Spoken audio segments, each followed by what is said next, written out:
Baik, di sini saya sebagai pembicara pertama dari pihak kontra dengan mosi KPI harus jadi bagian dari validasi konten YouTube Indonesia.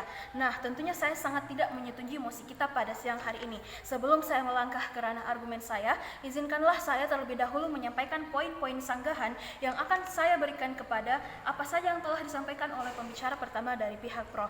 Nah, yang pertama ialah saya akan memberikan sedikit sanggahan terhadap latar belakang yang disampaikan oleh pembicara dari pihak pro yang mengatakan nantinya ketika KPI dijadikan sebuah lembaga yang ditugaskan untuk memvalidasi konten-konten YouTube ataukah video-video yang pantas ditayangkan di YouTube, mereka itu punya standar tersendiri, mereka itu punya track record tersendiri, sehingga nantinya itulah yang akan membantu memfilter konten-konten YouTube yang pantas untuk dinonton oleh masyarakat Indonesia. Namun sayang sekali pembicara pertama dari pihak pro tidak menyajikan mekanisme apa sajakah atau standar apa sajakah yang akan dijalankan oleh KPI ketika mereka menjadi lembaga yang nantinya bertugas untuk memvalidasi konten YouTube, sehingga latar belakang yang disampaikan oleh pembicara dari pihak pro ini saya anggap tidak konkret, karena pembicara pertama dari pihak pro hanya menyatakan bahwa KPI itu punya standar tersendiri, namun tidak menjelaskan bagaimana standar itu sendiri yang ditetapkan oleh KPI untuk memfilter video-video atau konten-konten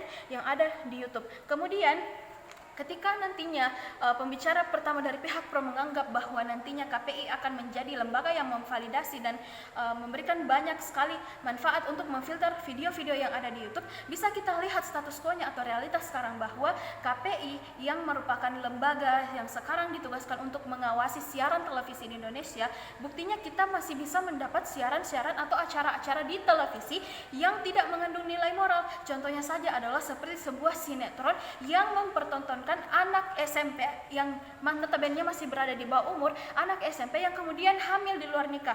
Justru hal ini dapat menimbulkan perspektif masyarakat bahwa KPI saja yang ditugaskan sebagai pengawas dari siaran televisi belum mampu menjalankan tugasnya, belum mampu menyajikan tayangan-tayangan yang terseleksi dan tayangan-tayangan yang terstandarisasi. Nah, maka dari itu ketika kita menjadikan KPI sebagai lembaga yang nantinya memvalidasi konten YouTube, rasa-rasanya nantinya itu akan tidak efektif dan justru akan menimbulkan kesia-siaan bagi pemerintah. Kemudian perlu kita ketahui bersama bahwa YouTube merupakan sebuah platform video terbesar yang dimana saat ada satu kantor pusat yang berada di California, Amerika Serikat, yang mengatur seluruh aktivitas yang berada di dalam YouTube tersebut. Maka dari itu ketika KPI ingin memfilter, maka rasa-rasanya KPI akan menjalani prosedur yang sangat panjang untuk berkoordinasi dengan kantor pusat YouTube tersebut, karena YouTube dikendalikan oleh YouTube merupakan sebuah perusahaan yang dikendalikan oleh satu kantor pusat. Kemudian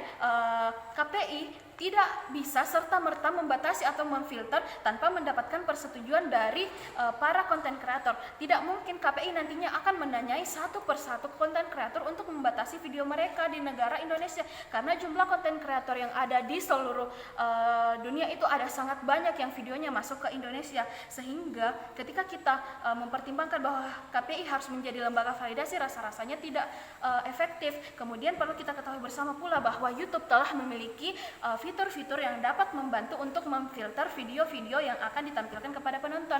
Ada fitur batasan umur, kemudian fitur khusus untuk anak, fitur khusus orang tua, dan juga ada fitur-fitur pendukung lainnya seperti fitur blog dan fitur report. Nah, fitur-fitur ini tentunya berfungsi untuk menyaring dan memfilter video-video yang kemungkinan nantinya akan tampil di YouTube. Nah, ketika misalnya orang tua membolehkan anaknya main YouTube, tentunya orang tua terlebih dahulu bisa menyetel pengaturan dari YouTube itu untuk menjadi YouTube yang dikhususkan untuk anak-anak, ataukah memberikan batasan umur sehingga video-video yang tampil itu akan sesuai dengan umur anak-anak tersebut. Nah, kemudian misalnya ketika ada video yang tidak pantas, tentunya ada fitur report atau blog yang memungkinkan nantinya video itu akan dihapus oleh pengelola YouTube itu sendiri. Nah, melangkah ke ranah argumen saya, di sini saya memiliki dua argumen. Argumen pertama saya ialah membatasi kreativitas masyarakat, dan argumen kedua saya adalah seberapa efektifkah KPI dalam memfilter konten YouTube. Nah, perlu kita ketahui bersama, masyarakat di sini terbagi dua, ada yang menjadi konten kreator di YouTube dan ada yang menjadi penikmat. Nah, sebagian besar orang yang menjadi penikmat dari YouTube itu bukan hanya mencari konten edukasi, namun mereka juga mencari konten hiburan.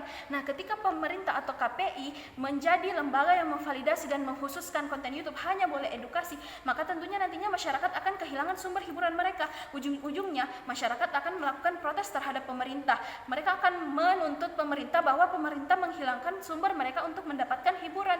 Nah, ketika hal ini juga terjadi, maka tentunya akan berdampak pada konten kreator itu sendiri, yang dimana YouTube telah menjadi lapangan pekerjaan untuk mendapatkan uang. Konten kreator yang video-videonya tidak berisikan video-video edukasi, yang dalam artian kami pihak kontra menganggap edukasi di sini adalah pelajaran sekolah, tentu saja mereka akan kehilangan eksistensinya, kehilangan mata pencahariannya. Kemudian argumen kedua saya membahas seberapa efektif KPI nantinya ini bisa dilihat dari data yang tertera bahwa KPI saja yang menjadi lembaga pengawas TV belum efektif, apalagi jikalau mereka menjadi lembaga yang bertugas untuk memvalidasi konten-konten yang ada di YouTube.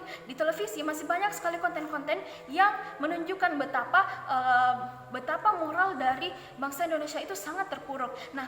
Nah, itu membuktikan bahwa KPI belum mampu untuk menjadi filter di dalam dunia penyiaran. Kemudian apalagi jikalau KPI nantinya ini akan dialihkan menjadi filter, menjadi lembaga yang memvalidasi konten YouTube, yang dimana konten YouTube itu sangat beragam dan sangat luas dan sangat banyak. Maka dari itu saya sebagai pihak kontra tidak menyetujui bahwa KPI akan memvalidasi konten YouTube dan lebih percaya akan fitur-fitur yang lebih menjamin, fitur-fitur YouTube yang lebih menjamin terhadap kualitas dari video yang ada di YouTube itu sendiri. Terima kasih.